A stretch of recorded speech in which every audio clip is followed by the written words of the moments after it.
tentunya langkah-langkah untuk menghindari kesombongan ini, ya, kita harus tadi yang pertama kita harus mengetahui faktor-faktornya, ya tadi. Ya. Setelah kita mengetahui faktor-faktornya tadi, ya, apakah kita ini mau menyombongkan diri karena kita ilmunya sudah tinggi, pengetahuan kita sudah banyak, ya. Hendaknya kita, supaya kita tidak sombong, hendaknya kita ingat bahwasanya itu semua, ya, kita banyak ilmu, walaupun kita ini dengan belajar kan, dengan kegiatan kita kan, tapi itu semuanya kalau kita tidak diberikan mauhibah dari Allah, karunia dari Allah, kecerdasan otak, kita tidak bisa menangkap ilmu pengetahuan tersebut. Hendaknya kita sadar semua ini pun kekuatannya yang kita gunakan untuk belajar, fasilitasnya yang kita miliki, itu juga adalah pemberian dari Allah Subhanahu wa Ta'ala.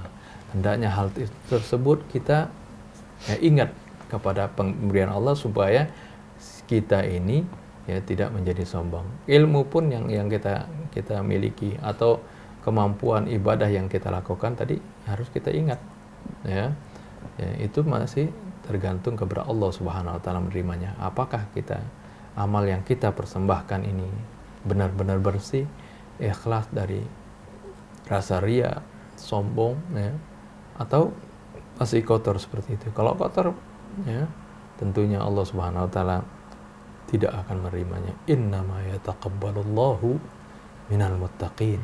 Sesungguhnya Allah akan menerima amal itu dari orang-orang yang muttaqin, orang-orang yang bersih, yang bertakwa kepada Allah Subhanahu wa Ta'ala, yang takut, ya, kepada Allah Subhanahu wa Ta'ala. Ya, jadi kita lihat faktor-faktornya. Apakah itu juga faktor kekuatan misalnya atau kekayaan yang kita miliki, ya, kekayaan dan kekuatan pun itu kita harus ingat, ya, itu adalah dari Allah Subhanahu wa Ta'ala. Ya, kita memiliki harta, kita berusaha. Kalau Allah Subhanahu wa Ta'ala, ya, mau, ya, menjadikan harta itu menjadi binasa, itu hal yang mudah bagi Allah Subhanahu wa Ta'ala. Kekuatan kita, kecantikan kita, ya, kalau Allah Subhanahu wa Ta'ala mau merubahnya, maka itu mudah sekali. Oleh karena itu, hendaknya apa yang kita miliki, ya, karunia dari Allah Subhanahu wa Ta'ala, hendaknya kita syukuri. Jangan membuat kita menjadi terlena, membuat kita menjadi lupa diri. Sehingga di dalam tadi surat Al-Qasas, la tafrah, innallaha la yuhibbul farihin. Janganlah kamu menjadi lupa diri, karena Allah Subhanahu wa Ta'ala tidak suka terhadap orang-orang yang lupa diri, ya. Lupa diri karena dia sudah memiliki kekayaan, Qarun itu sudah memiliki harta yang banyak, pengikut yang banyak, pembantu yang banyak, sampai dikatakan ma inna mafatihahu la tanu'u bil usbati ulal quwwah. Kunci gudang kekayaannya saja nggak kuat dipikul orang-orang yang gagah pada waktu itu. Saking banyaknya, itu kuncinya katanya. Apalagi gudang emas, permata yang dia miliki, ya, sehingga terkenal sekarang kalau orang mendapat harta di dalam tanah, bilang ini harta karun, ya. Harta karun, ya.